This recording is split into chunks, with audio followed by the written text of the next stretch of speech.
Hello my dear students, welcome to the Shubh classes. आज हम start करने जा रहे हैं क्लास 10th की एनसीईआरटी बुक का chapter 3 pair of linear equations in two variables. ठीक है, तो इसमें हम सबसे पहले इस चैप्टर में कौन कौन से टॉपिक डिस्कस हुए हैं उस पे हम लोग इसमें डिस्कस करेंगे। ठीक है, कि इसकी ये इंट्रोडक्शन वीडियो है। So let's start the introduction video of chapter 3.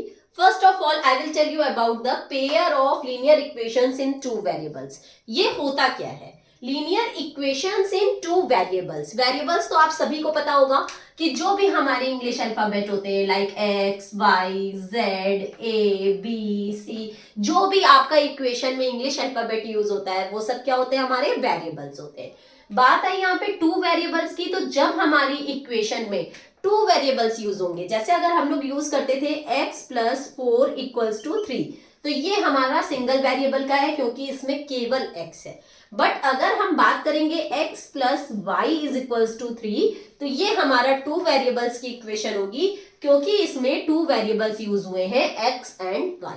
ठीक है, तो यहां बात हो गई है टू वेरिएबल्स। टू वेरिएबल्स होते क्या है? अब आते हैं हम लोग लीनियर इक्वेशन क्या होती है। तो लीनियर इक्वेशन का मतलब होता है जिसमें आपके वेरिएबल की पावर 1 हो। वेरिएबल की पावर क्या हो?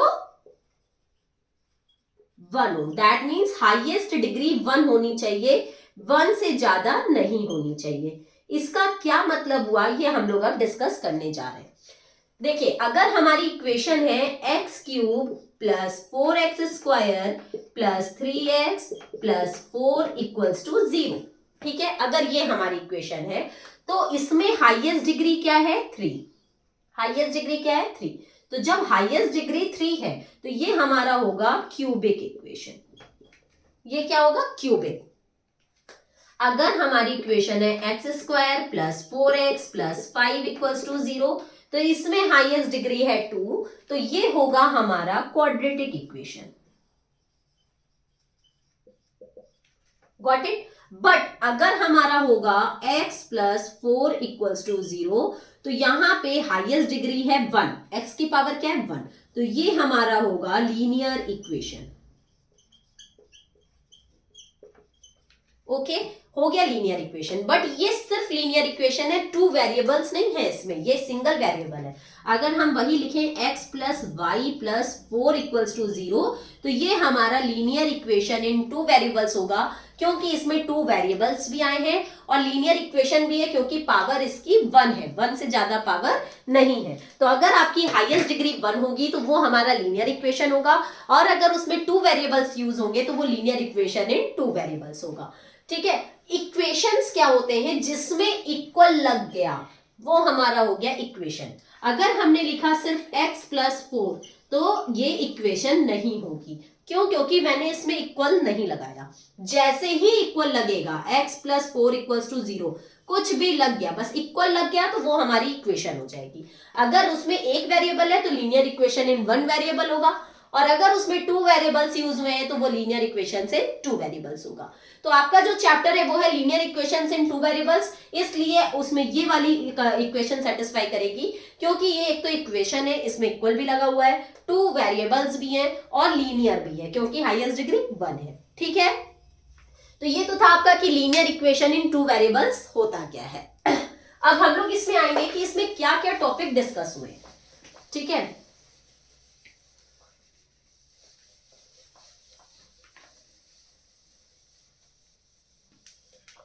तो देखिए, जब हमारा कोई भी एक वो प्लेन बनाते हैं हम लोग, जो ये ग्राफ वाला, ठीक है, ये होता है आपका ओरिजिन, ये होता है आपका एक्स एक्सिस एंड ये होता है वाई एक्सिस। बहुत ध्यान से समझना।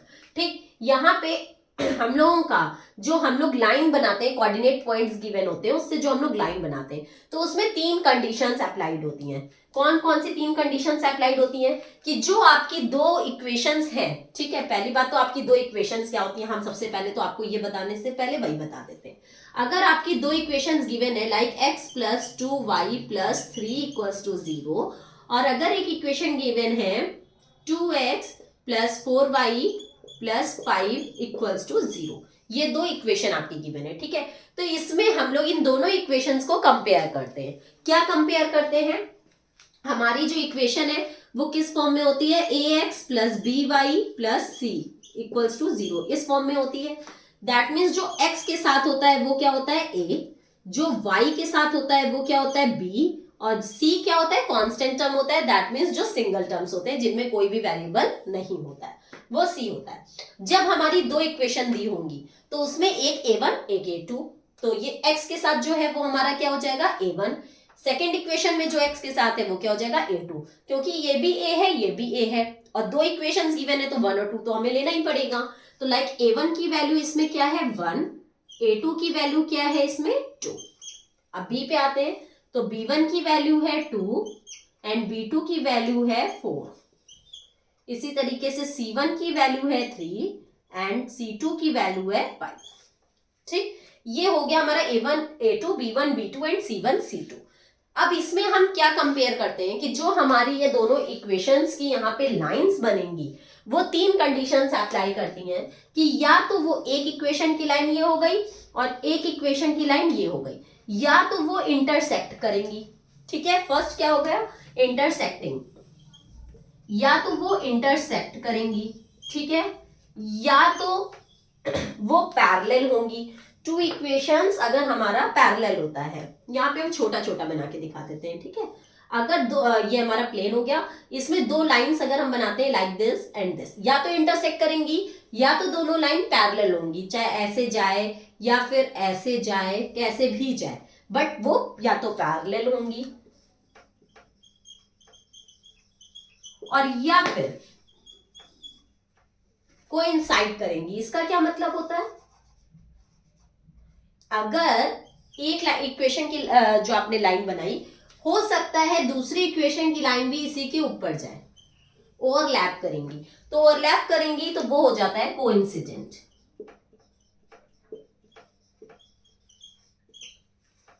ठीक है, या तो इंटरसेक्टिंग या तो पैरेलल और या कोइंसिडेंट। ठीक है, ये तीन कंडीशंस अप्लाई होती हैं। अब देखते हैं अगर इंटरसेक्टिंग हो रही है, तो इंटरसेक्टिंग हो रही है तो वो केवल एक ही पॉइंट पे तो इंटरसेक्ट करेगी, एक ही पॉइंट पे इंटरसेक्ट करेगी, तो दैट मीन्स उसका क्या होगा, वन सॉल्यूशन होगा, मतलब यूनिक सॉल्यूशन। बहुत ध्यान से समझना, यूनिक सॉल्यूशन।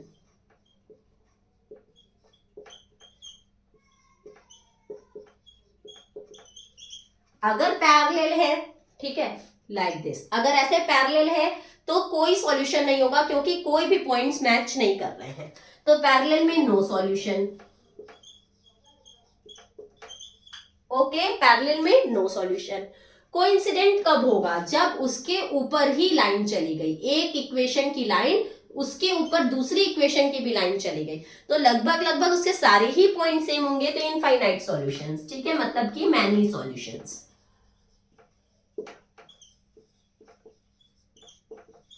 अभी इसको हम टेबल बना के भी समझा देंगे, एक बार हम इस तरीके से समझा रहे हैं। अब ये बताओ, अगर किसी भी चीज का सॉल्यूशन हो रहा है तो वो कंसिस्टेंट होगा, इसमें भी वन सॉल्यूशन निकल रहा है, इसमें इनफाइनाइट सॉल्यूशंस निकल रहे हैं, तो इसका मतलब जिनके सॉल्यूशन होंगे वो होंगे कंसिस्टेंट और जिनके सॉल्यूशंस नहीं होते हैं वो क्या होते हैं, इनकंसिस्टेंट।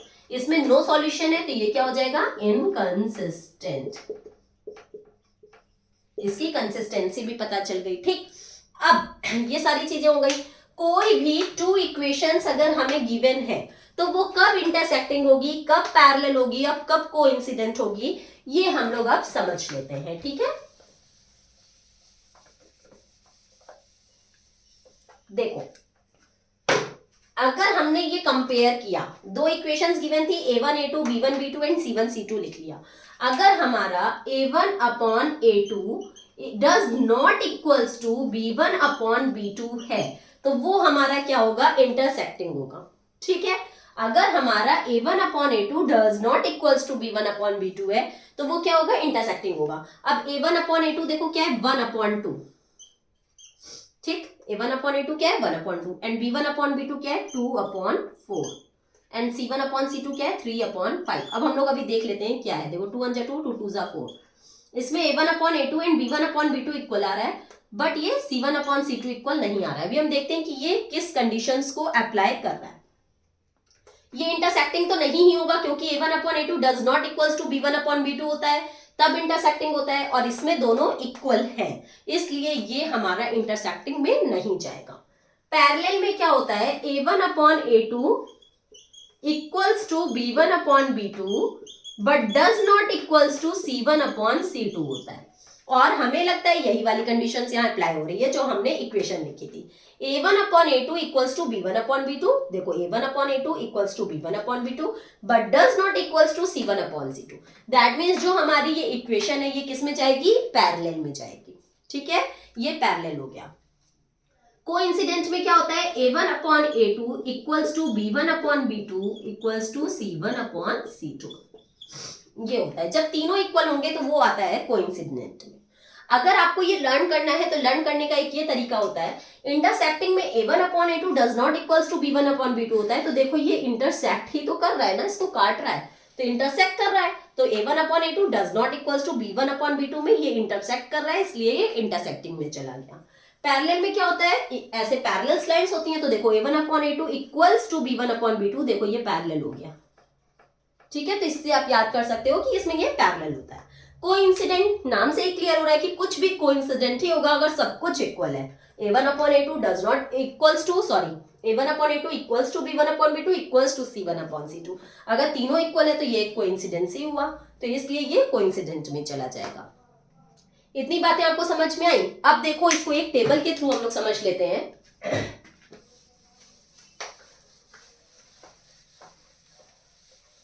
कि अगर हमारी कोई भी दो इक्वेशंस गिवन है तो सबसे पहले उसमें हम लोग कंपेयर करेंगे a1 upon a2 b1 upon b2 and c1 upon c2 को, फिर उसमें देखेंगे कि किस उसमें कैटेगरी में वो जाएगा। ठीक है, तो देखो इसका जब फर्स्ट पार्ट हमने लिखा a1 upon a2 does not equals to b1 upon b2, second लिखा a1 upon a2 equals to b1 upon b2 but does not equals to c1 upon c2, and third लिखा a1 upon a2 equals to b1 upon b2 equals to c1 upon c2। ठीक है, अब सबसे पहले ये क्या है, intersecting है कि पैरेलल है कि कोइंसिडेंट। ये देखो ये इंटरसेक्ट कर रहा है, दैट मीन्स ये इंटरसेक्टिंग होगा। ठीक है, देखो ये पैरेलल है तो यहाँ पे ये पैरेलल हो जाएगा, और जब सब इक्वल है तो एक ये कोइंसिडेंट हो गया, इसलिए कोई ये कोइंसिडेंट हो जाएगा। ठीक है, अब सॉल्यूशंस पे आते हैं। तो जिसका हमें कोई भी सॉल्यूशन पता चल रहा है, इंटरसेक्टिंग है तो वो एक पॉइंट पे तो कट करेगा ही करेगा, तो इसका वन सॉल्यूशन होगा। जब वन ही पॉइंट पे वो कट कर सकता है, इससे ज्यादा पे तो नहीं कट करेगा अगर इंटरसेक्टिंग है तो वो यूनिक सॉल्यूशन हो जाएगा। अगर पैरेलल है तो वो कहीं भी नहीं कट कर रहा है, दैट मीन्स दोनों इक्वेशंस की वैल्यू एकदम अलग है, तो इसमें कोई भी सॉल्यूशन नहीं होगा, नो सॉल्यूशन हो जाएगा। ठीक है, कोइंसिडेंट है तो जब सब कुछ इक्वल है और एक के ऊपर एक लाइन है तो दैट मीन्स उसके बहुत सारे सॉल्यूशंस हो सकते हैं, तो इनफाइनाइट सॉल्यूशंस।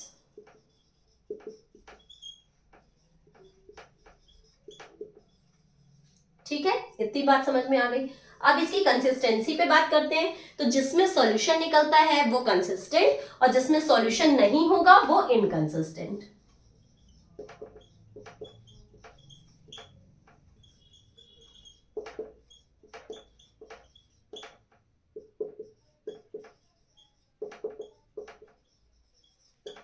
ठीक है, तो ये तीन जो है आपके तीन कंडीशंस अप्लाइड होती हैं अगर आपकी दो इक्वेशन गिवन है। अब उसके बाद है कि जो लीनियर इक्वेशंस होते हैं टू वेरिएबल्स के, उसमें जो दो इक्वेशंस गिवन होती हैं उनको किस किस मेथड से हम सॉल्व कर सकते हैं। तो उसको सॉल्व करने के हमारे 3 मेथड्स होते हैं। फर्स्ट मेथड होता है सब्स्टिट्यूशन मेथड, सेकंड होता है एलिमिनेशन, एंड थर्ड होता है cross multiplication method. Cross multiplication method आपके कोड से कट हो चुका है, हम लोग सिर्फ 2 मेथड्स को पढ़ेंगे, सब्स्टिट्यूशन एंड एलिमिनेशन। ओके, हम अपनी इस वीडियो को यहीं पे एंड करेंगे। ये आपका इंट्रोडक्शन वीडियो का पार्ट 1 था। पार्ट 2 में हम लोग इसको दोनों इक्वेशंस को सॉल्व करने के मेथड पे डिस्कस करेंगे। अगर आपको इन सब जो भी हमने अभी आज टॉपिक डिस्कस किए हैं उसमें कोई भी डाउट है तो आप कमेंट सेक्शन में जाके मुझसे अपने डाउट्स क्लियर कर सकते हैं। साथ ही साथ मेरी लाइव क्लास लेने के लिए नीचे डिस्क्रिप्शन बॉक्स में एक लिंक गिवन है, वहां से प्ले स्टोर पे शुभ क्लासेस ऐप इंस्टॉल करके आप वहां से मेरी लाइव क्लासेस भी ले सकते हैं। और अगर आपको मेरी वीडियो पसंद आई हो तो please like, subscribe and share करना मत भूलिएगा। अब हम लोग अपनी नेक्स्ट वीडियो पार्ट 2 इंट्रोडक्शन में मिलते हैं। तब तक के लिए goodbye and take care.